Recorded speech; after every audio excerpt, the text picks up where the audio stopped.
Selamat pagi Bapak Ibu, saudara-saudara yang dikasih oleh Tuhan. Senang boleh bertemu lagi pagi hari ini di minggu yang terakhir, minggu kelima bulan Agustus. Tepatnya tanggal 30 Agustus. Kita tahu ini semua anugerah berkat Tuhan buat kita semuanya. Marilah kita siapkan hati kita sekarang untuk mendengarkan firman. Setelah kita memuji Dia tadi, kita percaya sekali bahwa Tuhan ada di balik pujian kita, dan sekarang juga Dia hadir di tengah-tengah pemberitaan firman yang akan kita dengarkan sebentar. Mari kita berdoa bersama-sama. Bapa dalam sorga, kami memuji Engkau. Kami tahu Engkau Allah yang hidup, Allah yang menyelamatkan kami, dan Allah yang mengasihi hidup kami. Terima kasih buat semua waktu, kesempatan yang Kau berikan kepada kami pada hari ini, untuk kami boleh beribadah kepada Tuhan.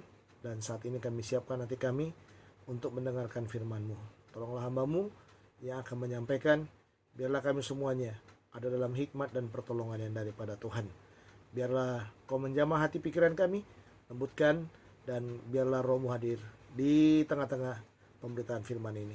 Dalam Kristus Tuhan kami sudah berdoa. Amin. Baik Bapak Ibu, mari kita membuka Alkitab kita. Kita melihat Matius pasal yang ke-16. Mari kita lihat sama-sama Matius pasal yang ke-16. Kita melihat ayat yang ke-21 sampai dengan ayat yang ke-28. Ya, sekali lagi Matius pasal yang ke-16. Kita melihat ayat 21 sampai dengan ayat yang ke-28. Demikian firman Tuhan.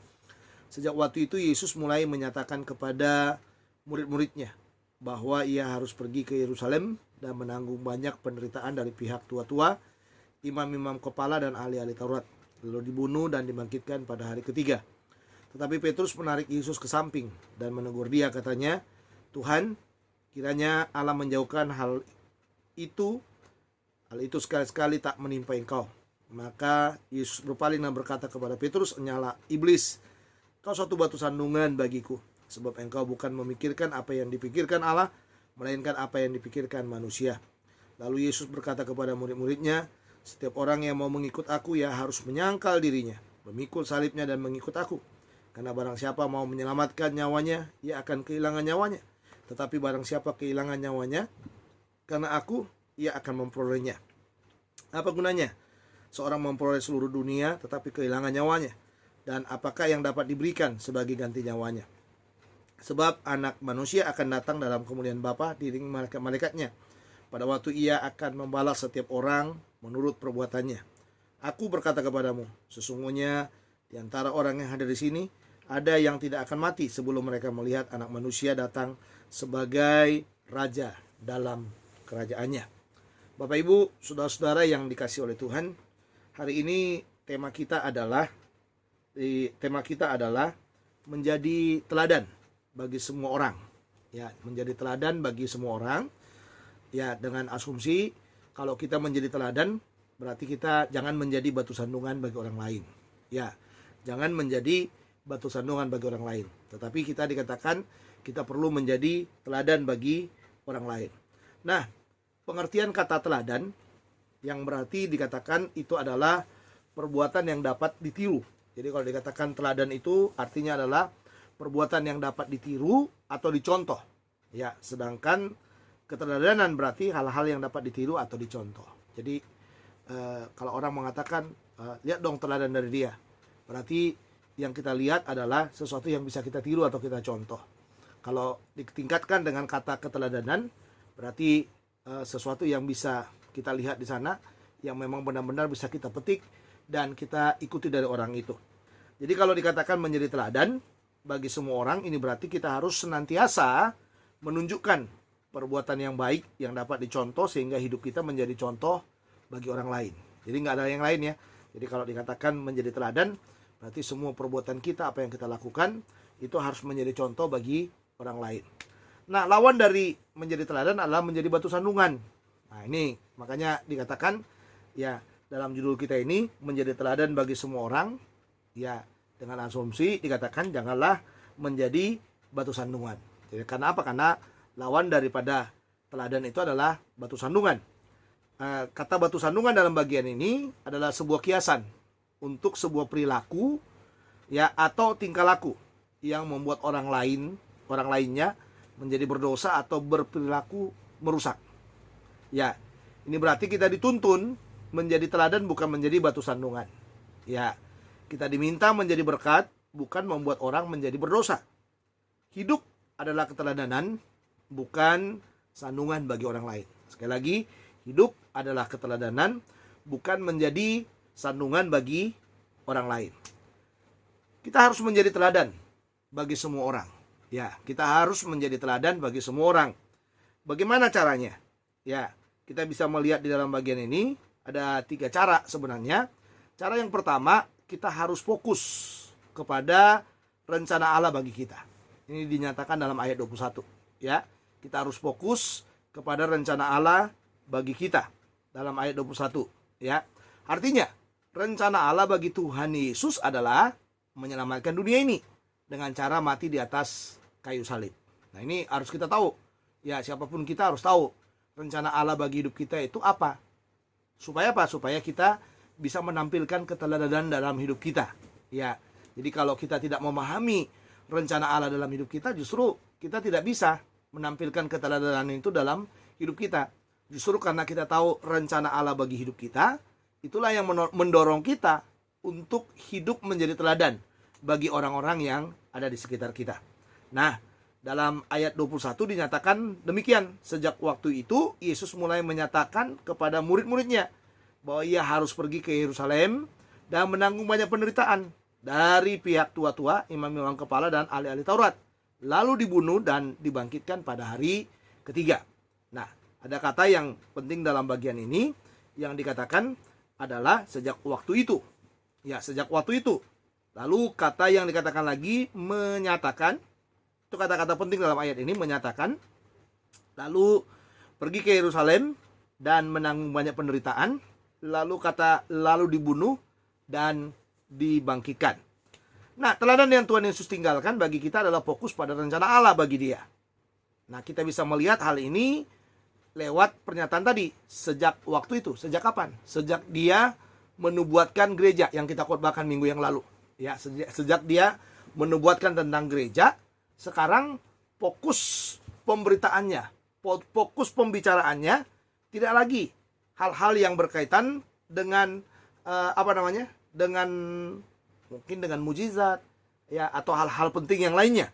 Tetapi dikatakan sejak saat itu, katanya, sejak waktu itu, sejak dia sudah memberitakan bahwa gereja akan segera hadir di tengah-tengah dunia ini, dikatakan di dalam bagian itu bahwa Yesus itu mulai menyatakan kepada murid-muridnya, ya, persoalan yang berkaitan dengan yang saya katakan minggu lalu, yaitu dasar daripada gereja itu.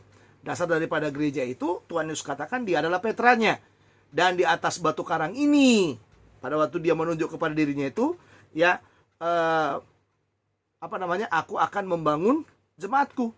Jadi salah satu yang harus yang harus dia jalani dalam hidupnya adalah yang disebut dengan penderitaan. Makanya Yesus katakan ya harus menanggung banyak penderitaan. Dan puncak dari penderitaan itu dikatakan dibunuh. Itu kata kuncinya. Dibunuh, dan kemenangannya adalah dibangkitkan pada hari ketiga. Nah, jadi Tuhan Yesus berfokus kepada rencana ini setelah pemberitaannya tentang hadirnya gereja di tengah-tengah dunia ini. Ia tahu rencana Allah bagi dia adalah penderitaan. Ia berfokus kepada rencana ini karena ia tahu inilah kehendak Allah bagi dia. Nah, ini saudara. Jadi kalau orang mau menjadi teladan bagi orang lain, dia harus tahu rencana Allah dalam hidupnya. Supaya apa? Supaya semua yang ditampilkan oleh kehidupan ini adalah sesuatu berkat bagi orang lain. Ya, sesuatu berkat bagi orang lain. Nah, hal yang sama juga dengan apa yang dikatakan oleh Yesus dalam bagian ini. Ya, pada waktu kita menangkap apa yang dikatakan oleh Yesus itu, sebenarnya Yesus menekankan bagaimana hidupnya pada akhirnya boleh menjadi berkat. Ya, boleh menjadi berkat bagi siapa? Bagi dunia ini, bagi orang-orang di sekitarnya, bagi murid-muridnya, bagi siapapun yang mengikut dia. Dia sudah menunjukkan bahwa satu-satunya cara untuk menyelamatkan dunia ini tidak ada cara yang lain, yaitu mati di atas kayu salib. Dia harus dibunuh, kata kuncinya. Dan dibunuh inilah yang disebut rencana Allah bagi dia, bahwa dia memang harus menderita bagi dunia ini dan menderita juga bagi umatnya. Lewat apa? Lewat gereja itu. Gereja yang akan dia bangun itu. Ya, yang sekarang ini adalah kita-kita ini, orang-orang yang percaya kepadanya. Ya, justru karena Yesus matilah di atas kayu salib, maka kita memperoleh anugerah dan keselamatan yang daripadanya. Inilah keteladanan yang dia tunjukkan. Kalau dia tidak berfokus kepada rencana Allah, apakah kira-kira kita menjadi orang-orang yang diselamatkan? Apakah kita kira-kira kita bisa menikmati anugerah demi anugerah yang daripada Tuhan itu? Jawabannya sederhana. Sebenarnya kita tidak akan mendapatkan apa-apa kalau Yesus tidak mati bagi kita. Justru karena Yesus fokus kepada rencana Allah, yaitu penderitaannya lewat kematian itu, itulah yang menjadi berkat bagi kita. Hidupnya tidak menjadi sandungan bagi kita, tapi hidupnya menjadi teladan bagi kita bahwa Tuhan Yesus adalah Tuhan yang fokus kepada rencana Allah.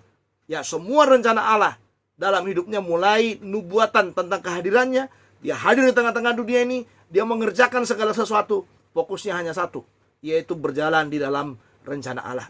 Marilah kita sebagai orang-orang percaya, sebagai pengikut Kristus, Tuhan mau supaya kita fokus berjalan dalam rencana Allah.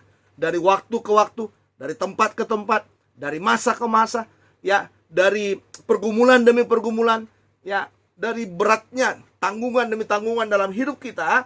Yang Tuhan mau cuma satu, jangan pernah keluar dari rencana Allah dalam hidup kita. Mari berjalan, ya, mari berjalan dalam rencana Allah itu. Supaya apa? Supaya kita memperoleh berkat dari perjalanan hidup kita bersama dengan Tuhan. Bapak Ibu, saudara-saudara yang kasih oleh Tuhan, kita harus menjadi teladan bagi semua orang. Bagaimana caranya? Cara yang pertama tadi dikatakan, kita harus fokus kepada rencana Allah bagi kita. Cara yang kedua adalah, dikatakan dalam bagian ini, kita harus memikirkan apa yang Tuhan pikirkan. Hal ini dinyatakan dalam ayat yang ke-22 sampai dengan ayat yang ke-23. Artinya, kita tidak boleh ego, hanya memikirkan kenyamanan diri kita sendiri. Ya, kita tidak boleh ego, hanya memikirkan kenyamanan diri kita sendiri. Tetapi kita harus belajar memikirkan apa yang Tuhan pikirkan bagi kita. Sekali lagi, kita tidak boleh ego, hanya memikirkan kenyamanan diri kita sendiri. Tetapi kita harus belajar memikirkan apa yang Tuhan pikirkan bagi kita. Ayat 22 sampai dengan 23 dalam narasi kita adalah respon dari apa yang dikatakan oleh Tuhan Yesus dalam ayat 21. Ya, dalam ayat 21 itu. Nah, ternyata saudara, dikatakan dalam bagian ini, setelah Yesus menyatakan rencana Allah bagi dia adalah penderitaan yang hasilnya adalah kematian. Ternyata bagi Petrus, hal ini tidak boleh terjadi. Itulah sebabnya ia menegur Tuhan dengan mengatakan, ya, dikatakan di sana, tetapi Petrus menarik Yesus ke samping dan menegur dia. Nah, ini Petrus muncul kepahlawanannya. Yesus mengatakan bahwa dia akan menderita, dia akan dibunuh, ya, dia akan dibunuh. Kan mungkin kata dibunuh ini adalah kata yang menyeramkan. Kata dibunuh ini adalah kata yang membangkitkan nalurinya, ya, nalurinya untuk mengatakan stop, jangan. Nah, ini dia. Atau seolah-olah dia mengatakan di dalam bagian ini dengan cara menarik Yesus, ya, menarik Yesus ke samping dan menegur dia, katanya, Tuhan, kiranya Allah menjauhkan hal itu sekali-kali takkan menimpa engkau. Ya, luar biasa. Mungkin Petrus menganggap percakapan ini adalah percakapan yang biasa. Mungkin Petrus menganggap percakapan yang dilakukan oleh Yesus tentang dirinya, tadi yang saya katakan dalam poin yang pertama itu tentang rencana Allah bagi dirinya, adalah sesuatu hal yang tidak masuk akal. Ya, karena dia menganggap bahwa tidak mungkin ada orang yang rela dibunuh. Ya, tidak mungkin ada orang yang rela menyerahkan nyawanya seperti itu, dianiaya oleh orang-orang Farisi dan ahli-ahli Taurat itu. Ya, itulah sebabnya dikatakan oleh Petrus dalam bagian ini, Tuhan, kiranya Allah menjauhkan hal itu. Hal itu sekali-kali takkan menimpa engkau. Apakah pernyataan ini benar? Apakah perkataan Yesus sama dengan apa yang dia katakan di dalam ayat yang minggu lalu kita pelajari itu? Ya, engkau adalah Mesias, yang dia katakan itu, ya, engkau adalah Mesias, ya, anak Allah yang hidup. Ya, engkau adalah Mesias, anak Allah yang hidup. Nilainya 100 pada waktu mengatakan itu. Tapi pada waktu Yesus mau mewujudkan tentang persoalan hadirnya gereja itu, ya ternyata dia tidak mau hal-hal yang tidak masuk akal itu boleh terjadi dalam diri Yesus. Ya, dalam diri Yesus. Nah, itu yang mengatakan dia katakan dalam bagian itu, kiranya Allah menjauhkan hal itu, ya, hal itu sekali-kali takkan menimpa engkau. Nah, itu yang dikatakan. Sekarang kita melihat bagaimana respon daripada Tuhan Yesus. Apakah Tuhan Yesus setuju dengan apa yang dikatakan Petrus? Ternyata jawabannya tidak. Kenapa saya katakan tidak? Ya, karena dikatakan di sana, atas sikap ini Yesus menjawabnya. Maka Yesus berpaling dan berkata kepada Petrus, "Hanyalah iblis." Ya, dalam ayat sebelumnya dia katakan, engkau adalah Petrus. Simon yang menjadi batu kerikil yang kecil itu, dia katakan dia adalah Petrus, batu karang. Ya, ternyata sang batu karang itu, ya, lupa terhadap rencana Allah yang sudah dinubuatkan kepada siapa? Kepada Tuhan Yesus itu. Makanya Yesus katakan sekarang, "Hanyalah engkau iblis. Ya, engkau suatu batu sandungan bagiku." Engkau satu batu sandungan bagiku. Kalau seandainya Yesus mengikuti apa yang dikatakan oleh Petrus ini, itu yang dikatakan. Kemungkinan Yesus tidak akan menjalani rencana Allah itu dalam hidupnya. Makanya dikatakan oleh Tuhan dalam bagian ini, ya, sebab engkau bukan memikirkan apa yang dipikirkan Allah, melainkan apa yang dipikirkan manusia. Ya, yang dipikirkan oleh manusia itu apa, saudara? Yang dipikirkan oleh manusia itu adalah kenyamanan. Ya, yang dipikirkan oleh manusia itu adalah kenyamanan. Tetapi yang dipikirkan oleh Allah itu adalah apa? Adalah bagaimana dunia ini diselamatkan. Ya, yang dipikirkan oleh Petrus adalah Yesus itu harus dijadikan menjadi seorang teladan, ya, teladan lewat kehidupan yang sekedar ditampilkan saja tanpa harus bayar harga. Tanpa harus bayar harga. Tetapi saudara, Yesus mau mengatakan sekarang, saya jadi teladan bagi banyak orang, tetapi keteladanan yang saya tunjukkan ini adalah keteladanan yang disebut dengan keteladanan bayar harga. Bayar harganya di poin pertama tadi, dibunuh. Ya, dibunuh. Demi apa, saudara? Demi gerejanya. Dibunuh demi siapa? Demi orang percaya. Dibunuh demi siapa? Demi dunia ini. Itu yang dipikirkan oleh Allah buat siapa? Buat Tuhan Yesus. Tetapi bagi Petrus beda. Bagi Petrus sebenarnya bicara kenyamanan, kenikmatan. Jangan sampai ada penderitaan, jangan sampai ada kekecewaan, jangan sampai ada yang membuat hati terluka, hati menjadi sedih dan lain sebagainya. Tetapi Tuhan tahu persis apa yang dipikirkan oleh Petrus ini, sehingga itu yang dikatakan, hanyalah engkau iblis. Karena engkau hanya memikirkan, kamu bukan memikirkan apa yang dipikirkan oleh Allah, kamu hanya memikirkan apa yang dipikirkan oleh manusia. Yang dipikirkan oleh manusia sekali lagi adalah kenikmatan, kenyamanan, ketenangan, kedamaian, ya, kedamaian, rasa rasa tenang. Kalau boleh tidak ada masalah yang menghimpit hidup kita. Tetapi saudara, Tuhan tahu persis dalam hidup ini bahwa hidup yang nyaman itu sekedar nyaman tidak akan pernah bisa menjadi teladan bagi orang lain. Ya, tetapi Tuhan tahu persis untuk bisa menjadi teladan, yaitu bayar harga. Nah, ini dia, bayar harga. Jadi apa yang diperbincangkan dalam ayat 22-23 ini adalah respon dari ayat yang ke-21 tadi.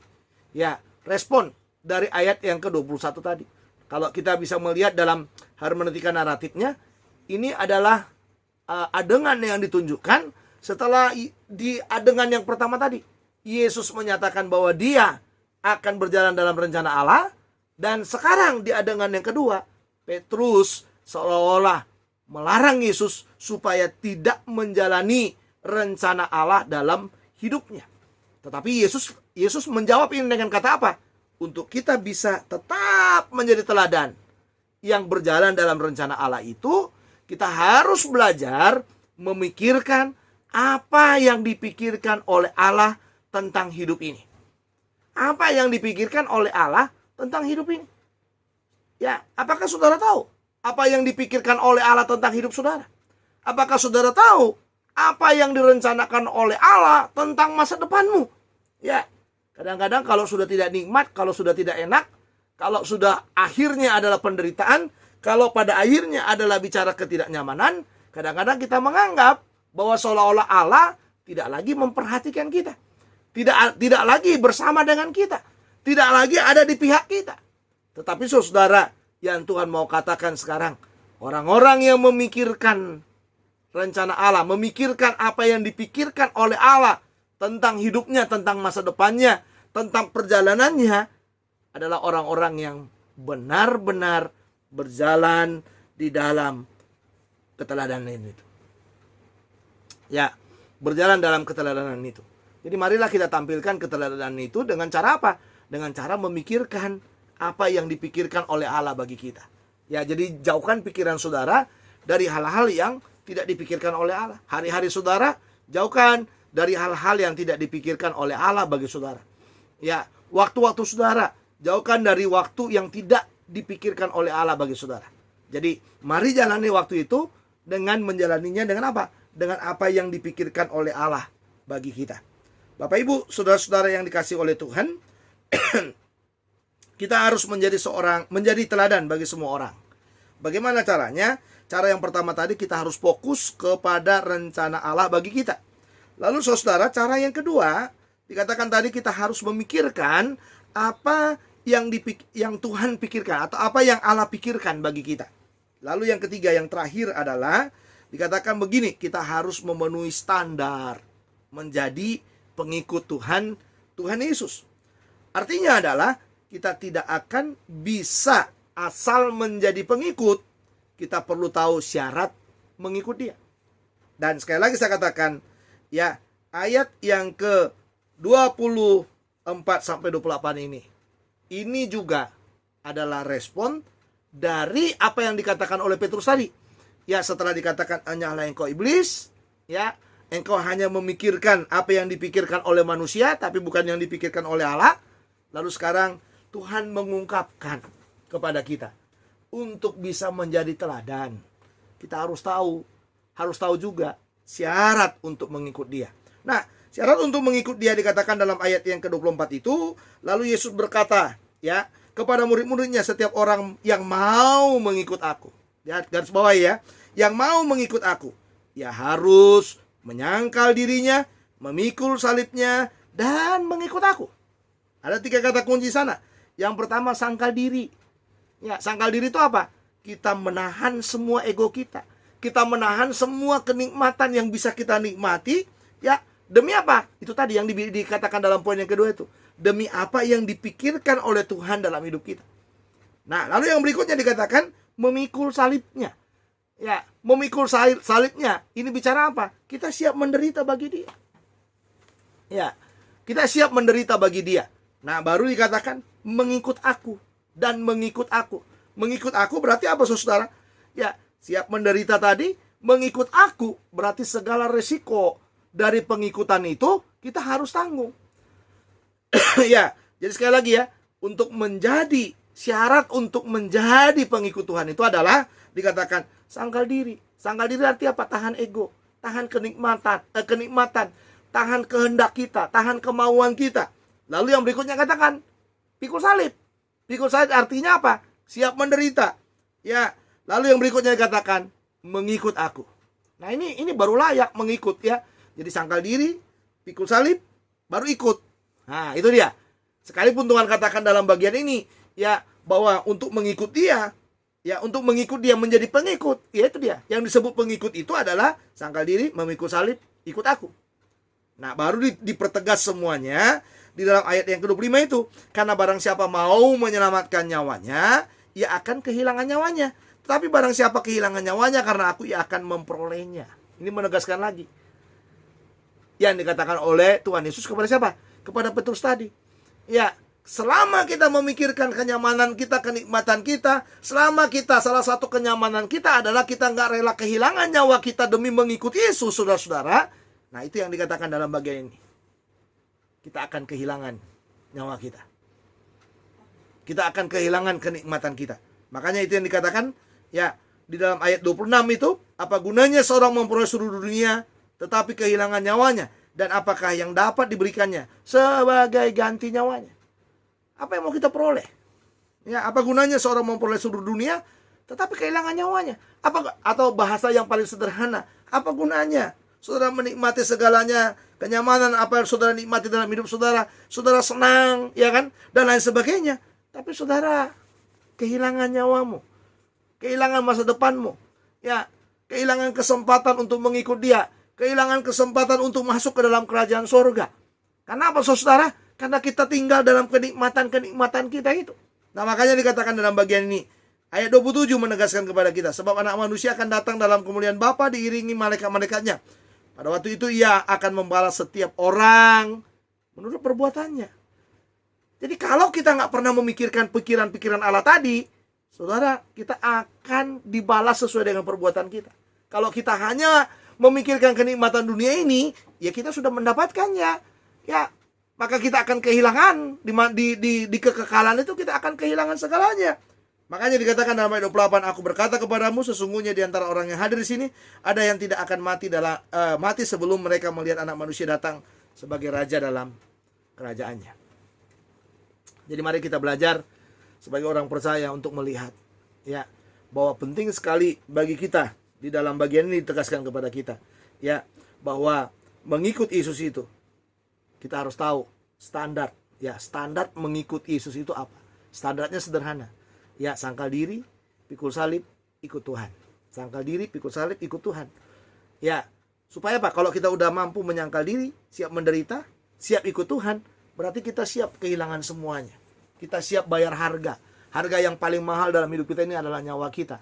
Dan harga yang paling mahal itu Yesus sudah kasih kepada kita. Lewat apa? Lewat Dia dibunuh itu, Dia mati di atas kayu salib. Demi apa saudara? Demi mengampuni dosa-dosa kita. Ya, demi mengampuni kita, demi menyelamatkan kita, Dia lakukan bagi kita. Dan sekarang sebenarnya itu yang Tuhan mau dari dalam hidup kita ini. Marilah kita belajar membuat standar ikut Yesus. Itu adalah standar yang sangat mahal sekali, standar yang paling berharga sekali. Tidak semua orang mempunyai kesempatan yang sama dengan kita. Dan itu yang Tuhan mau dari kita. Mari kita lakukan dalam setiap kehidupan kita. Kita harus memenuhi standar menjadi pengikut Tuhan Yesus. Standarnya apa? Apa namanya? Sangkal diri, ikut salib, ikut aku. Kalau udah kita pegang ini, berarti kita siap kehilangan segalanya.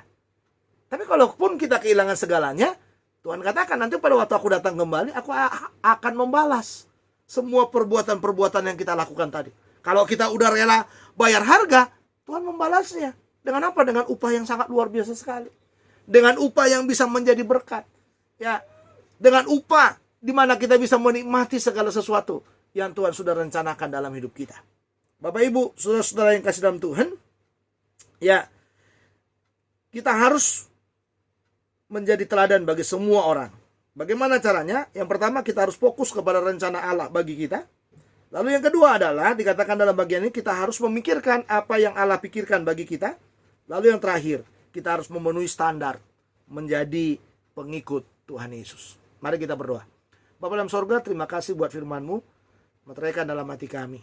Sekarang kami menyerahkan tubuh jiwa roh kami ke dalam tangan kuasa-Mu.